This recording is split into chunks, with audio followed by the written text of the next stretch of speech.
Thanks, Pam, and thanks for allowing me to get myself invited to Google. Come here. And also thanks for using your laptop so people here don't have to look at my Flickr sticker. That was a joke. All right. Yeah, I'll talk to you about some of the recent research I've been doing that I think is actually pretty exciting and is going to affect everybody's lives as much as the web has affected our lives already.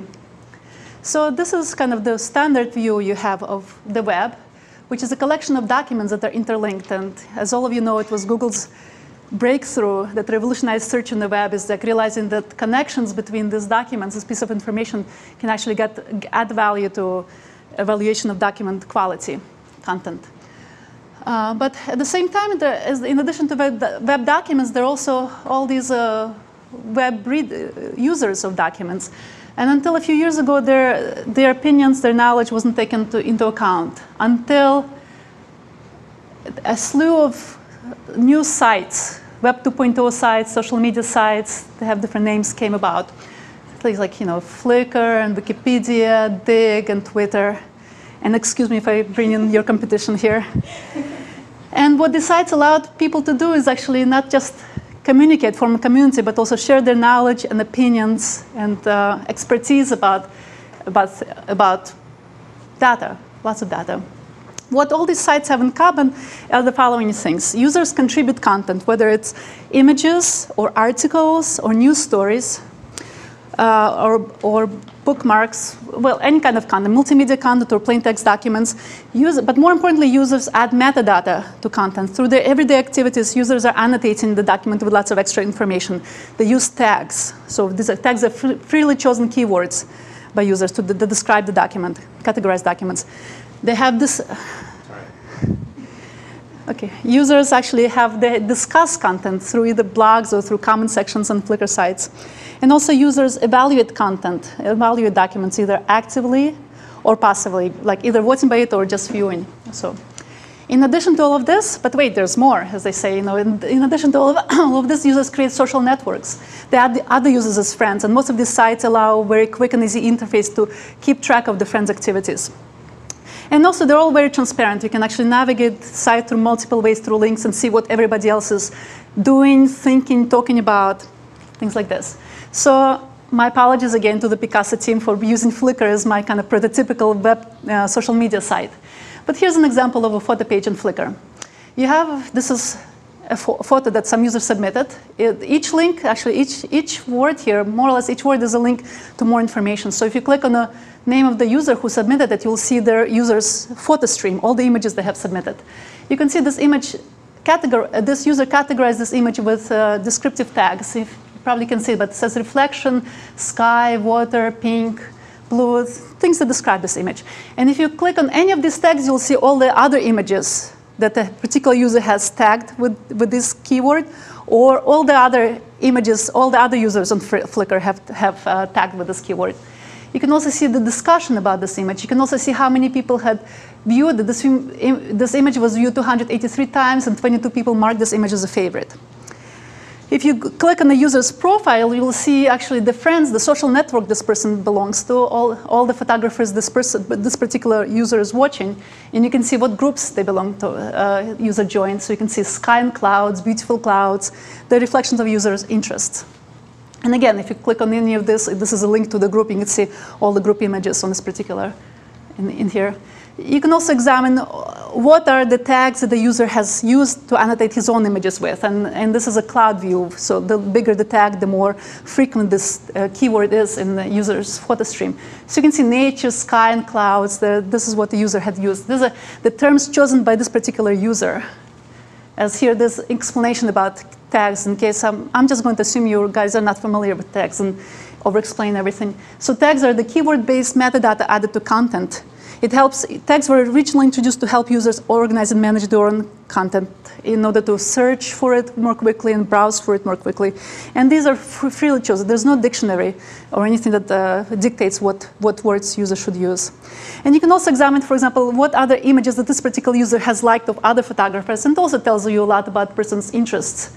You can see this particular person is interested in flowers and birds and nature photography. But like I said, these are images that this particular user has chosen as the favorite. So I get all excited and I start talking about this, and people just say, well, what's the big deal?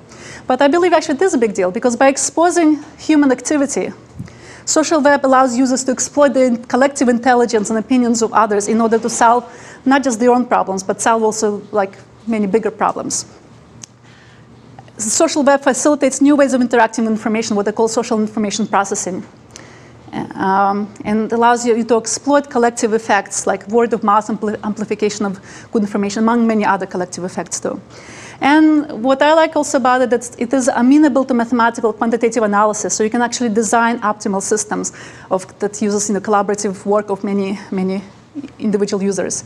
And as somebody who works in the field of artificial intelligence, I think it offers also a new challenge, and as well as a new data set for AI. And the challenge is to harness the power of collective intelligence to solve information processing problems. And I'm going to, in the rest of this talk, I'm going to show what kind of problems you can solve. I'm going to show you how you can use user-contributed metadata to solve a range of problems. For example, information discovery, document discovery. How do you personalize results of search to individual users? How do you find new content to recommend to users, so recommendation problem, as well as collaborative rating. If I have time, I'll talk about mathematical modeling of user collective behavior in the systems. All right, so this is my accomplishments that my children and my photography. I'm going to sneak in a few photographs of my own in here. So first topic I'm going to discuss is document information discovery. And the goal of information discovery is to automatically find resources. There's web services, web pages, any kind of online resource that provide the desired functionality. For example, you're interested in finding sources that provide information about current weather conditions, or that allow you to track a flight, or or allow you to geocode a particular address. And this is a good problem, but it's a little bit difficult. So I'm going to look at a simpler goal, which is to find resources that provide the same functionality as some example source. I'm going to call it the seed source.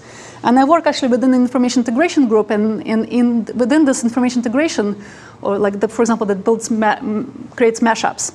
The problem is important because once some source can fail, but they want to be able to support the application as a whole, so you need to find alternate sources that provide the same functionality. And our approach will be to leverage user-contributed tags, the freely chosen keywords that users have categorized things, to discover new resources. And I'm going to use Delicious, social bookmarking site, for this reason. And Delicious, has anybody actually used Delicious here? Familiar with Delicious? Only a few, okay, only like 1/5 of the population. So Delicious is a social bookmark sharing site. If you find some web page online that you like to bookmark for future reference, you don't just put it in your browsers folder, you actually save it to the site. And when you save it to the site, you can add descriptive keywords. So for example, there's this resource given by a URL, Flightcom, that tracks flights, it allows you a flight tracking source. And you can see individual user, for example, CS Lawson came and added tags, travel sites, and airlines. This is when users save, they can describe the resource so that they can find it later when they go like, oh yeah, remember that flight tracking, what was the URL to it? And they can quickly type in by the tags that they have put in and find it. And so different users add nodes, maybe something descriptive to describe it. And then Delicious displays this kind of the popular tag. So you can see that out of the 451 people that have tagged this particular site, or I shouldn't say site, web page, this particular URL, 234 annotated with the travel, 169 with flight, 140 with tracking, or flight tracking, airline. You see, actually, there are good kind of descriptive keywords that we can use. And if you click on each individual one, you'll see all the other documents that all the other users have tagged with this particular keyword. So you can actually see then, we can actually start now accumulating this large collection of documents that might be related to travel. Hold on a second, okay. And so we introduced the we're going to use AI tool known as probabilistic modeling. And we introduced the described tagging process as a stochastic process. The user comes in. This is represented in a graphical form. So this variable represents a user. And this is a resource, a URL they want to tag. And there's some hidden variables that we can't observe, that like users' interest and resource topics. These are represented here as white circles. Users' interest and resource topics. And based on these hidden variables, a user chooses a set of tags that describe to annotate the resource with. And this is what we observe. The tags, we observe usernames, and we observe the URLs. And from this, we try to learn, using probabilistic modeling techniques, you learn what the hidden unobserved variables are. So it's a small set of topics that describe this set of resources. And so this is the model we express, and we train it using expectation maximization, which is a popular technique right now in AI, to learn what are the topics. And my student actually was very ambitious. He didn't look at just a single model. He investigated using other models. This is different ways of representing. So you have here hidden topic, hidden variable, which is a topic generating observations of users, tags, and resources. And you can train this. OK. And in order to train it, we need to collect a data set. And the data set we collected is starting from this. We had 3 seed resources, like flight.com, which provides flight information. We had Weather Underground, that is a kind of seed source for weather conditions, and geocode.us, which geocodes sites. And from this, we went to supply this URL to that site, to Delicious, retrieve the popular tags. For each popular tag, we retrieved all the other documents that have been tagged with the same tag. And so we accumulate large collections of documents. So for flight.com, for example, seed, we had 3,500 resources, which had 14,000 tags and that were annotated by 34 or more than 34,000 users. And so different for each data set. And gosh, I almost feel embarrassed to be talking to this audience and comparing our results to Google, but this is what you do. You can also think you can do the same functionality by typing URL into Google's, and then find similar pages, right, which will return to this. So here's how we do. And this is actually, for fairness, let's look at black bars, which say how many. Then we had the student manually evaluate whether the discovered resource was actually discovered based on topics, not based on tags, was actually relevant to the seed or not. And we told the student to use either if the resource provided the same functionality, it marked in black, and if it contained a link to the resource that provides the same functionality, it's in a gray bar. So this is the total number of resources that our system can access with the same functionality as the seed resource. And you can see for flight.com, this is our model, this is the other model. So our model could get like 27, 28 resources that had the same functionality, more than Google's, but I find similar pages that could return, 15, it returned like 25, out of them 8 are relevant, so forth. And there's actually not that much variability in performance of probabilistic models, but they all perform better in our analysis than, find similar pages algorithm. The best performance was in weather pages. We were able to find like 60, even among the top 100. We only looked at manual labeled the top 100 results that the model predicted, and out of them, like 60 were relevant to weather information, rather than like 5 or so that Google provided. Any questions about this part of the talk? Because so by exploiting tagging activities of many different users, we were able to identify sources that provided this functionality we were interested in. And actually, there's all kinds of interesting ways to extend this tagging work. For example, we want to learn something like a directory of services, a hierarchy of sources, or maybe concepts of sources that provide services about different things. For example, we noticed that lots of people tag flight tracker as travel. So they have a general category in mind. So it would be great if we could actually learn that under travel, there's things like flights that have booking or flight status information, and also under travel you have hotels with different types of information. And I believe there's that much content that we can actually extract this kind of information from. All right. So next I'm going to talk, unless, no question, OK. I'm going to talk about how to personalize search results. And here we're going to use Flickr again as a model. So as I said, Flickr allows users to tag their own images so they can later find them quickly and easily. And if you type, for example, a keyword, you can actually tag name. You can actually search by tags. And you can see all the images that people have tagged with a specific thing. So if you type beetle, for example, you'll find all the other images that users have tagged with beetle, and I'm ordering them by their interestingness. So these are actually good images that are labeled by beetle. And you can see, actually, if this was bigger, you could see that half of these images are about bugs, and half of these images are of cars. And that's an example of an ambiguous query term. So the term beetle has different semantics, different meanings, insects or car model. Likewise, if you type tiger, you'll get 50,000 images. Some of them will be of the Panthera tigris, the scientific name for tiger. But many of them will be of house cats or sharks, like tiger sharks or tiger lilies, or even macOS 10 operating system. You'll see screenshots of that. Likewise, I'm a child photographer, so I started thinking about this problem because I typed newborn to see all the interesting newborn images, and I got newborn babies, fine, but I also got kittens and puppies and ducklings and foals and many other types of newborns that I wasn't so much interested in. In fact, we can actually go through and we can evaluate how many of the top 500 images are actually relevant to the query that the user has in mind, the first sense of the word. And for newborn, there's only, and I can do precision. Precision is basically how many of the retrieved documents are relevant to this. So how many of the fraction of the 500 that are relevant.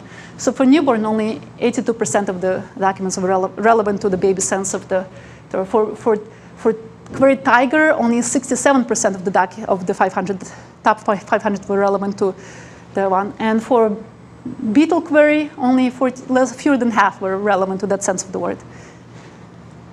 So if you're looking at the top 500, you're searching for tiger, but tiger is your query. You can say that you have a precision of 0.67 for the first sense of the word. But the other senses of the word are still, in some sense, correct. Then in what sense are they correct? I mean, they are tigers. They are about tiger. Tiger is sure. an ambiguous query. But to the user who's executing the query. Absolutely. But how do you optimize your precision for the user who is giving you? That's what I'm giving a talk about. That's what I'm. But so, well, was there any other questions? No? Okay, so. But actually, Flickr contains a lot of knowledge about my tastes and preferences that I can optimize my searches for me. And what kind of information do they have? I've expressed, because I'm a kind of power user of Flickr, I've been involved in just posting in the community a long time. And I've actually built up social networks of other photographers. So I've expressed my taste and preference through the other people I've added as my contacts. I've actually said something about my taste and interest in photography through the tags I've used to annotate my own images with. And also through images that I've marked as my favorite. If I had the network connection, I could show you all the images that I've added. And you could look at it and say, oh yeah, this person is interested in pictures of babies. Which I am. And through groups I joined. So and we are going to look actually we haven't had a chance to look at all of this. We're just going to look at personalizing by text and personalizing by contacts. How you can actually very simply improve search results by just filtering the results through this even simple information that you have. And actually personalizing by context is actually kind of trivial idea. Basically means you return search results and only show search results from photographers who are part of your social network. And if you do that, so this shows, I've selected for each of these query terms, I selected 4 users who are interested, who I knew were interested in, or suspected strongly they were interested in that sense of the word. I went and looked at their tags, their streams, and said, oh yeah, this person is interested in wildlife in a zoo, tigers, and this person is interested in babies. So I had these 4 users for each set, and you can see this is the size of how many contacts they have. Ranges from 800 to 60 or so. And now if you filter the search results just by that and look at what is now precision and recall of the top 500 results, you can see actually you get very high precision. This does a good job picking out only the images that will be relevant to the user. So identified for this user, 232 of the 500 were relevant and 0 were irrelevant. And so down even to problematic cases like beetle, you still had maybe 7 were relevant, 1 irrelevant, but still very high precision, meaning there were very few false positive results. Results that the systems thought were about beetle bug, but were actually about beetle car or something else. But if you look carefully, actually, so precision is great, but recall is low. Few images actually come back through the search.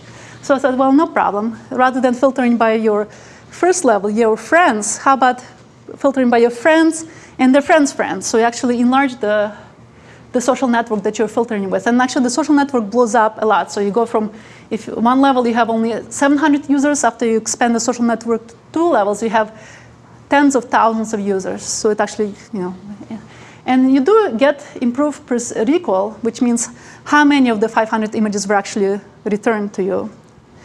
But precision does drop relative to filtering by first level contacts. Still, you get much higher precision than and recall than an unfiltered search. You get between 9 to 16% average improvement in precision. And improvement in precision, I think, is what you're interested in. There's so much information out there. You're best to filter throughout information as long as you're displaying only the relevant information to the user. All right. So, but that's again. So that's like I said, it's kind of a little trivial idea because it's very easy to filter. Yeah. Personalizing by your contacts. Have you thought about the idea that if you have a contact, that it means that you have very similar interests? So yeah.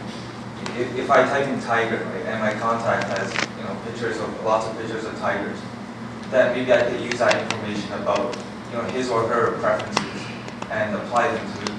Well, that's what I'm saying. I'm kind of assuming this will motivate that people's contacts have similar taste to the user itself. Yeah, and it's actually borne out by the extremely high precision you actually get in there.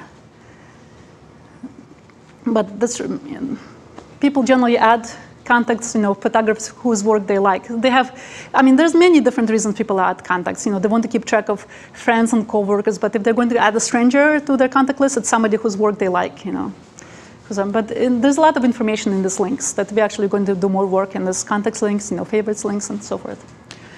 But the second part, so in addition to contacts, or maybe instead of contacts, because it's kind of a very simplistic idea. But also users add, I told you that users add tags to images.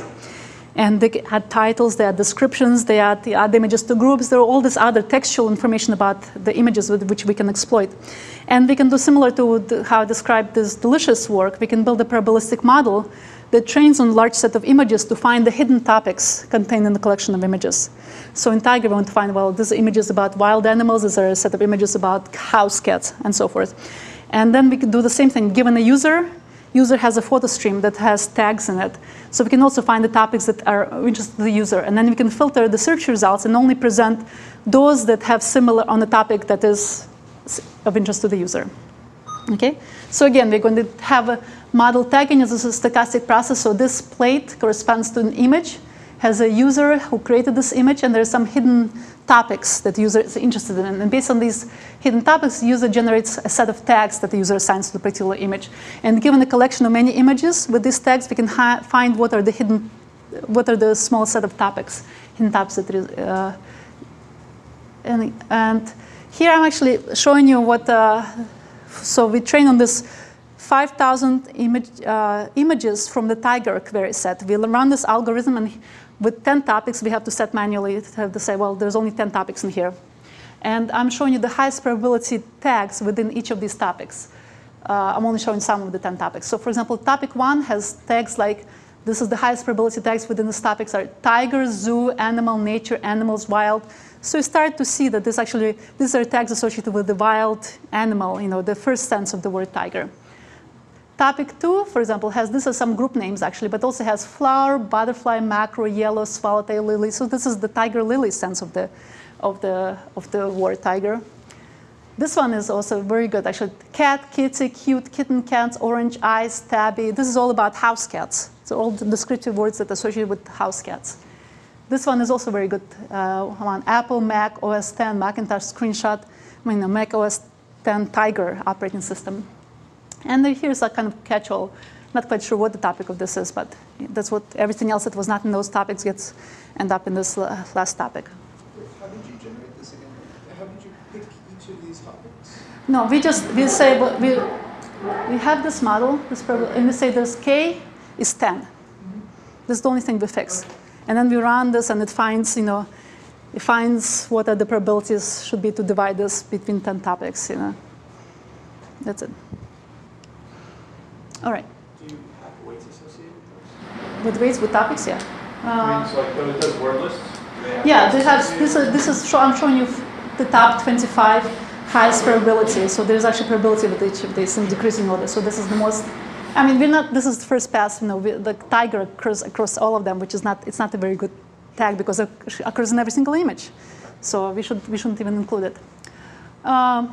But it's promising. And actually, Flickr offers something like this kind of static that has clusters. They use some sort of clustering. We're doing something a little bit more sophisticated than pure clustering.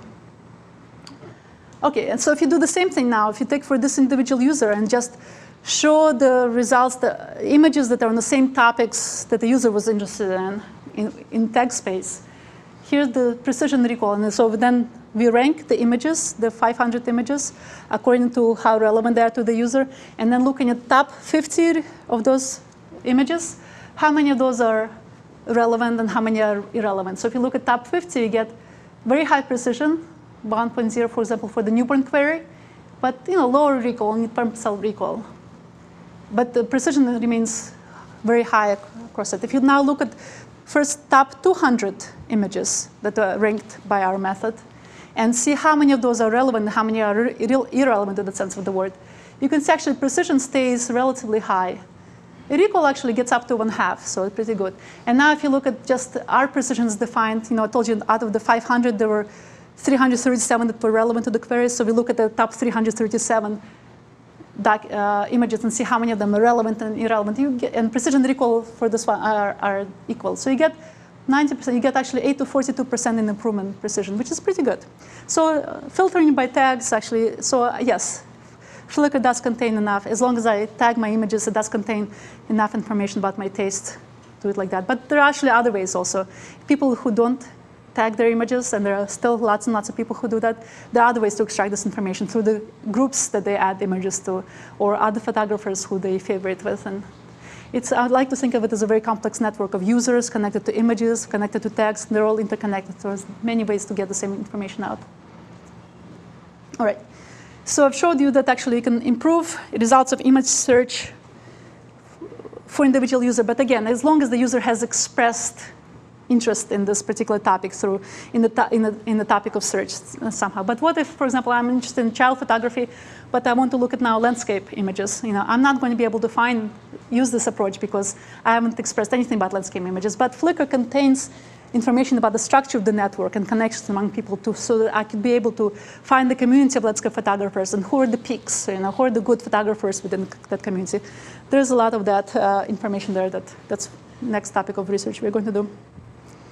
I should be probably telling you about next topics of research.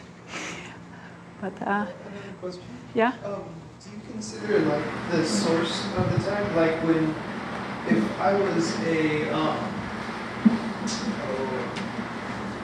if I use a tag, then I'll mean something different. If I use the word tiger, I'm probably going to talk about Mac. Whereas if animal research, you see, you could consider the template of user tags. So in Delicious model, here we didn't really have, because in Flickr, even though many different users can tag the same image, in general, just the image owner tags the image. But in the Delicious model, there was a possibility to have this user interest kind of, so which could, we include both interest, user, allow for different senses, for different users having different senses of the same word. So we can actually change the model, probability model for that to allow for that. Then likewise, there's expertise and trust issues. I'll trust my friend Leonard with music recommendations, but not philosophy.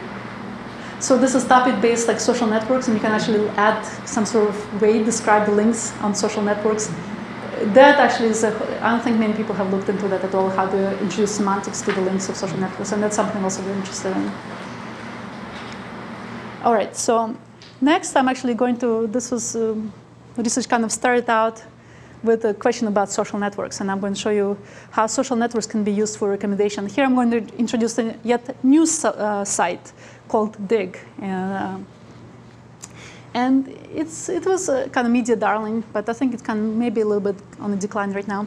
But Digg is a social news aggregator, and it has a very simple premise. Users submit stories, so they submit links to stories they find online, and other users vote on them. They call them by digging them. So users vote on them, and then they kind of select out of the stories that had the most votes, selects few stories to feature on its front page. And with the world, when you go to digg.com, you see the front page. So you get a lot of exposure for this. And their claim to fame is that they have, rather than having a few editors deciding what should be the front page content, it emerges from the independent opinions of many users. So it's kind of an emergent front page concept. And also, Digg allows users to create social networks just like all the other sites. And they add friends, and they have users can add friends, designate others as friends, and then they have a friends interface that allows people to track the activity of friends. So this is actually a typical Digg page. It has stories, and here's the number of what story received. But if I'm a registered user and log into Digg, I'm going to also see the friends activity. By clicking here, I can see that 65 of my friends liked or voted on. There's 65 stories my friends have voted on, or in the past 2 days, or my friend submitted 11 stories in the past 2 days. And they can click on those links and only see those stories and no other stories. So do you have a problem with the collaborative front page emerging from the opinions of many users and not a few editors then? In the sense that, like, at some point, people running the site decided the front page was no longer interesting, and they had to go in and, like, seriously mess with the procedures for deciding what appears on the front page because they didn't like what the users were selecting over the front page or something? I'm going to touch on it briefly. There was a controversy that came out in September, like, oh, there's a cabal of top users there, like, who dig in each other's stories automatically, and they're the ones who are controlling. In fact, I should just submit the paper yesterday, so this is fresh in my mind. I've looked at Digg behavior over a period of a year. It was interesting. There was first of all, as I'm going to show, there was no cabal. I mean, I don't know if there was cabal or not, but the same kind of findings can be explained by just social filtering that I'm going to talk about. And in any system, you have this Pareto principle, that 20% of the people do 80% of the work. So it's true. Top 3% of the top 1,000 users were responsible for 30% of the top stories. But it's true on any site. Wikipedia is the same way. Flickr is probably the same. Any site is that way. So people saw the statistics and I said, oh no, it's like top users there. It's not democratic if they have such disproportionate share. There was so much acrimony. You can see a spike in activity in September when the story came out, and then just drops. Just this acrimony alienated users so much that their activity, like now, the top users have just a small fraction, 1/10 as active as they were back then, even those who stuck around and did not leave as a result of this controversy. So it's important, if you're going to run a social media site, you should actually keep top users happy because they're the one doing most of the work. And if you alienate them, you're hardly going to recover. So I think the number of Digg users is growing, but I think people mostly coming, contributing one or two stories and then never going to the site again. So the core of users who kind of sustain the site is gone, and I know I can't evaluate the impact it had on the quality of the front page. I just know the impact it had on user activity, and definitely has gone down by quite a bit. All right, so as I said, Digg ranks users based on how many stories the users have promoted to the front page. And it used to be, they stopped making this list available. It used to be, you could go and you can see who's the number 1 user, who's number 2 user, and you can go through and you can actually scrape the site and find out what stories they dug, they liked, what stories they submitted, who are their friends, who are the other people who call them friends. You can extract the whole social network. You can get all kinds of statistics. How many stories this user submitted, how many stories were promoted, how many stories the user commented on. There's a lot of, like I said, I liked it because it was very transparent until actually recently. And also I should point out that social networks, actually, there's this asymmetry. When someone A designates B as a friend, A is watching B's activities, but not the reverse.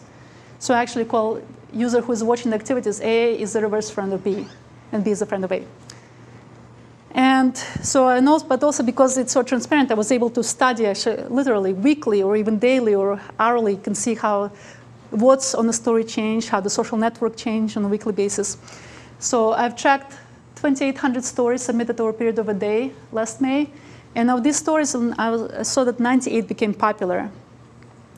And then also I could see out of this, then I looked at another set of 200 front page stories, and I could see the names of everybody who voted on the story. Like I said, it's lovely how transparent it is because you get a lot of data like that. And so this graph shows how votes on stories change, on select stories in this data set change in time. And you can see basically they have very similar behavior. A story is submitted, then it spends some time in the upcoming stories section of the site, which very few people go and look at.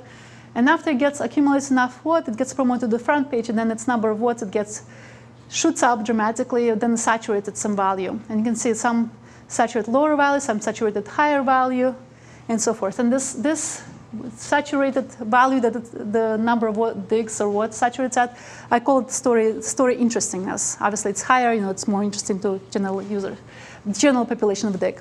And because I've been looking at this data set for such a long time, I knew the users by their first name basis, essentially. Notice that the top users were submitting stories that were kind of in the bottom here. And these users that were getting the most interesting stories were unknown or unranked users.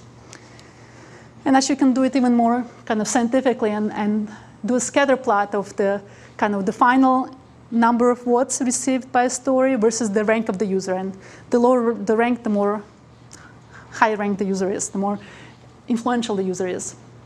And you can see from this that this set is divided roughly in half, where 50 stories come from 14 users with average interestingness of 600, which is about, on this side you have half of the stories, interestingness about twice as much.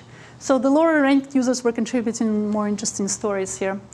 So top users are not submitting the most interesting stories, so why are they so top? What makes them so top? And I think it's because social filtering explains why this is successful. Because users express their preferences through their social networks, and then they use these social networks through the Friends interface to filter the vast stream of new content that comes on Digg daily. And they only read stories, or generally just read stories that friends submit. So I'm going to analyze two claims, that users tend to like the stories their friends submit, and users tend to like the stories their friends like, because they can see both, see my stories my friends submitted and see the stories my friends dug.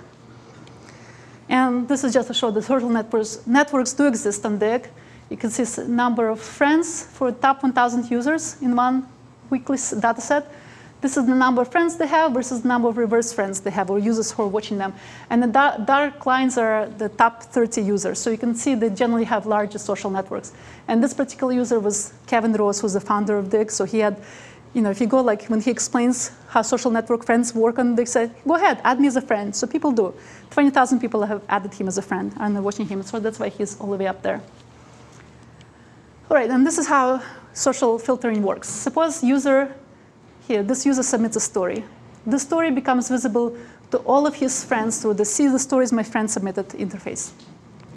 As these friends read the stories, it becomes visible to still more users through the See the Stories My Friends Dug part of the interface, and so on.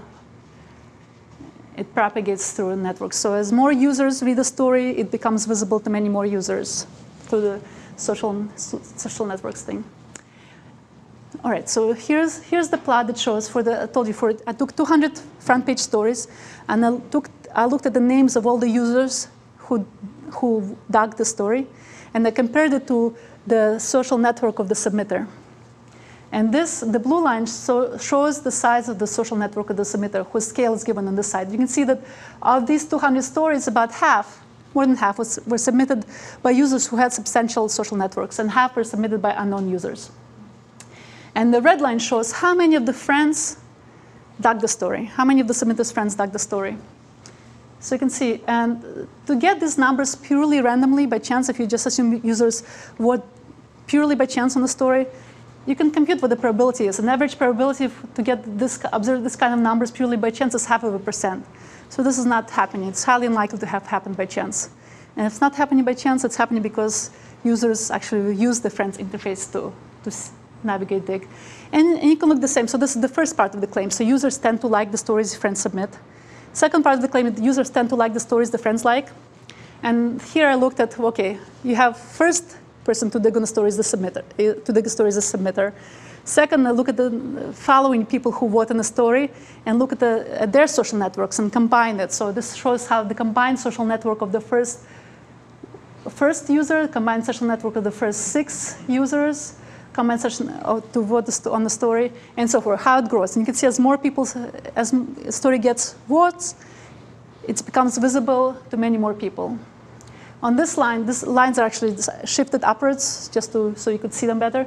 On this side, I'm showing how many of the users within this combined social network actually voted on a story. And you can see also this number grows. And you could do the same kind of analysis and see, well, after stories submitted by unknown users who had fewer than 20 friends, these are all the users who have 20 friends, to get that number of friends, like voting a story, probability is 0.5%. After 5 more people vote on a story, the probability that the story had received that many digs from friends is 2%, about 3%. After 15 people dug the story, probability is about 6%. So it's getting to be less statistically significant, but it's still highly unlikely to get this. So this is not happening by chance. People are actually using the friends interface to look through this. So TAPS users are responsible for a lion's share of front page stories for a reason. There's no wonder that 3% of top 1,000 users submitted 35% of front page stories. This can be explained purely by social filtering without involving any kind of conspiracy theories. It can be explained simply because top users tend to have bigger social networks and they tend to have more active social networks that spend a lot of time reading and digging stories. But like I was telling you before, this kind of similar finding resulted in controversy where top users were accused of being, colluding to automatically promote each other's stories, and they actually changed the promotion algorithm to count down, to weigh down the votes coming from friends. Complete opposite of the whole idea of how social networks. They wanted to have people actually using Digg through the social networks, and so the algorithm actually did lead to decrease the top user prominence on the front page. It worked for that reason, but might have had unintended consequences. It maybe discouraged users from joining social networks. Actually, here I show actually similar analysis of interestingness of stories after the change in the algorithm was made. And you can see stories tend to be more interesting. First of all, only also looked at first 70 page stories, and there's fewer duplicates of stories coming from the same user. Single users are top users is less likely to have multiple front page stories. Only 36 from 24 rather than 50 stories from 14 users. And also tend to be more interesting. So 960 votes versus average votes versus 1,200. So it worked that, but it might have had unintended consequences like alienating top users, and actually I've seen that happening, or discouraging users from joining social networks. I've seen that happen too a little bit, but users dropped users from their friends list after this. And so the question is actually, can we study this more systematically than just make a change in the algorithm and run it in the system and see what happens? And designing collaborative rating system or any collaborative rating system which exploits the emergent behavior of many independent users is very difficult because small changes can lead to big consequences. Even the type of the promotion algorithm can affect what kind of front page you get emergent. And right now, there's very few tools that actually help people work this out. And rather than people can execute, that's what they do. They execute, see how the system runs over a period of 2 weeks, and then make tweaks and changes of that. And there's no way to explore the effects of these changes, design changes beforehand. And this is what I'm going to show you the first part of the last part of my talk, which is collaborative mathematical analysis of collaborative rating systems.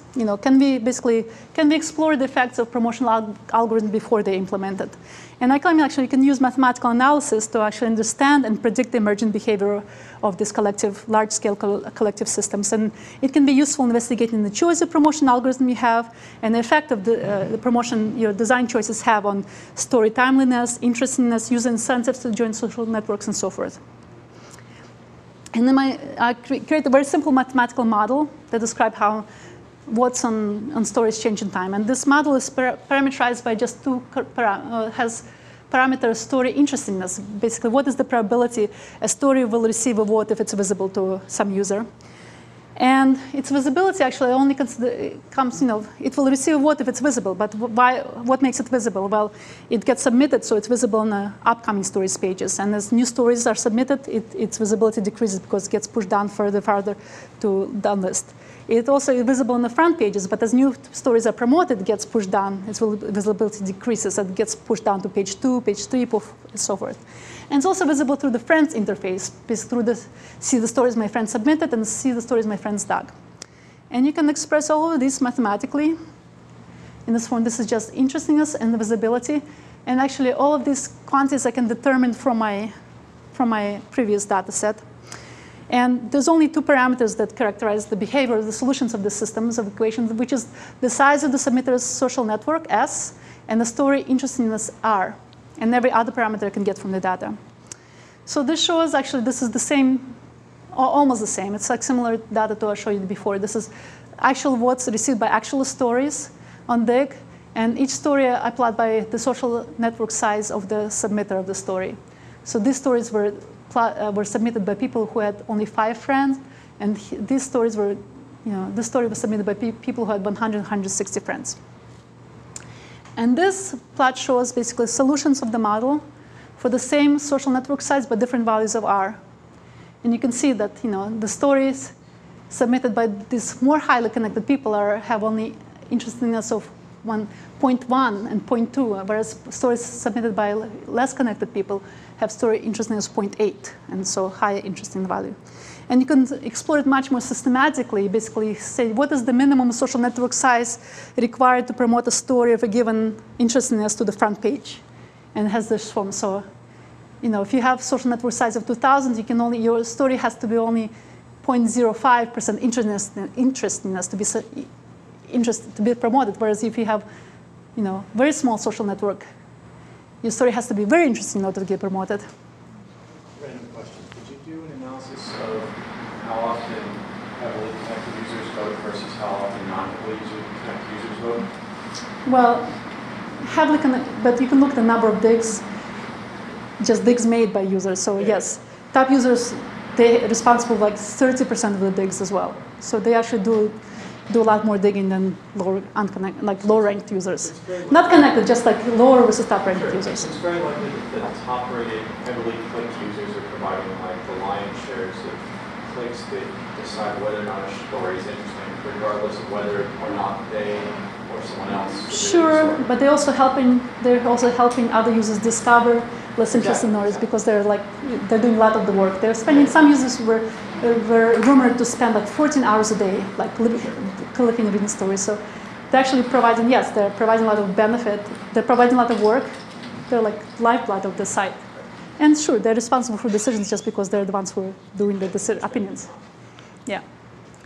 And also, like the time that they make the story to promote the story, actually, the more interesting the story is, the less time it takes to be promoted. We actually saw it in this data as well, actually. The more interesting the story, the faster it was promoted. Less interesting, the more time it took promoted. And you can also study for time it takes, for a given R interestingness and S for different types of promotion algorithms. Basically, you can study the effect of the promotion algorithm on story interestingness, on the timeliness, just before it is implemented. And which, Digg could have done it to see how to design the system better. And interestingness of time, well, I can just blaze through. This is very short. But also, like I said, Digg used to rank users by how successful they were in getting stories to the front page. So the user ranked number 1 had the most front page stories. And this shows how the rank evolves in time from last July to basically May of, February of this year. And you can see some users actually, the user number 1 user actually managed to stay number 1. Another user came in like 500 and quickly like submitting a lot of stuff and getting promoted, making friends and everything. He made his rank down to 2, and then he actually disappeared from it. He stopped posting, disappeared from the system. Other users just rank 30 and kind of gradually drifts up. And there's a lot of rank dynamics going on. And I actually constructed a model that basically has a very simple model that uses rank, but actually uses the number of front page stories as a substitute for user rank. Oh, something's telling me I should be done.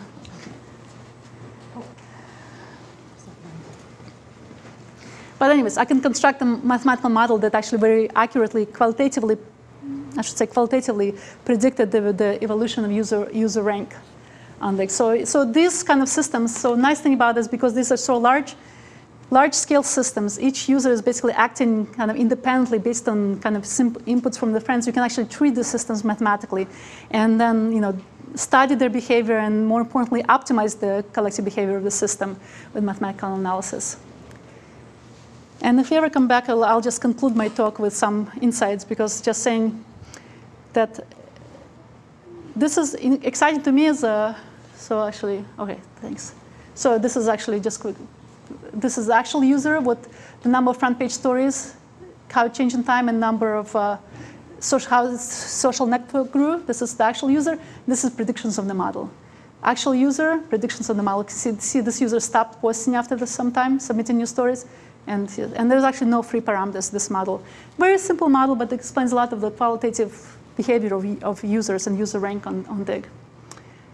And okay, so just, this is, even though there's been some little bit of prior work in kind of using collaborative effects of people, like, for example, collaborative filtering, like Netflix and Amazon are finding products to recommend because other people have liked this kind of products, But that's all very good, but this actually offers you a lot more. This is a lot richer data set where you can actually add people, not just, you can give opinion on people and not just products or bits of information. You can annotate a lot of data.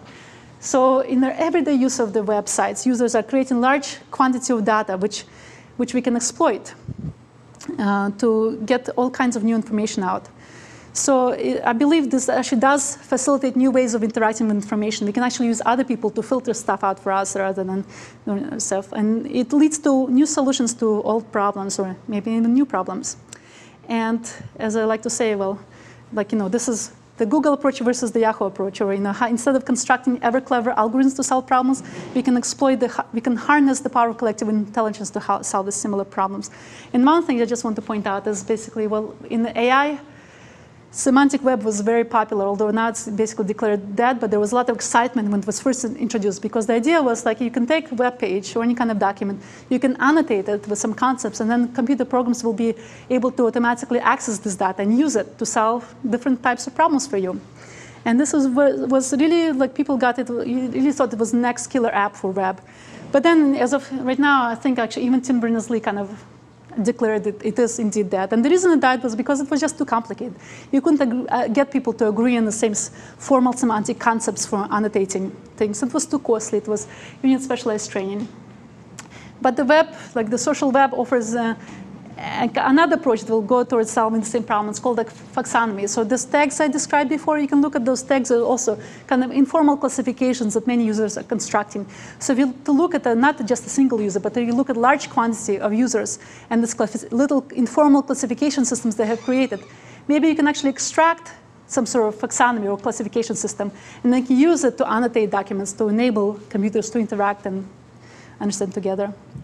And like before, instead of connecting data, the web now connects people. And I do think it will lead to new applications and new solutions. And here I'm organizing, actually here I will find out, I'm organizing a symposium in social information processing. And it's going to take place in Stanford in March, a part of AAAI series. So especially I encourage people from the Mountain View to attend. I want to get some people from the industry to attend as well, because I think a lot of interesting stuff in this area is happening outside of academia, like in companies like Google and Yahoo and many others. Right, thank you.